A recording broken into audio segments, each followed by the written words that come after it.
مرحبا بكم مع حكيمة بلاصيمة. كيما راكم تشوفوا رانا نحضروا في البواكاسي.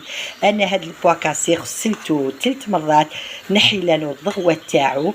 وكيما تعرفوا البواكاسي لازم نغلوه قبل ما نبداو نطيبوا فيه.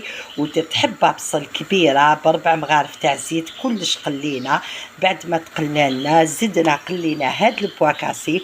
والتوابل نحتاجو غير القرفه وفلفل الكحل، هادو هما 2 توابل اللي درت بيهم البواكاسي تاعي.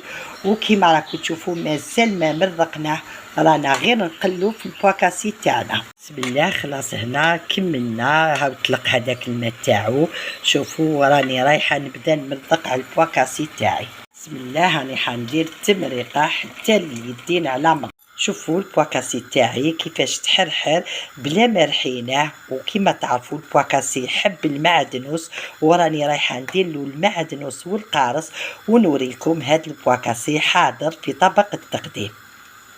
هاو الباكاسي تاع نهار اليوم اللي حضرته معكم، وزدنا له هذيك الرشه تاع المعدنوس ورافقناه بالقارص. ونقول لكم هذا الباكاسي خفيف بالبزاف، يعني انا حبيت نغير شويه الماكله تاع الشتاء، ماشي كيما يعني الخضره فيها ماشي كيما الصيف. انا الصيف يعني نقول لكم حبيت ندير هذا الطبق خفيف.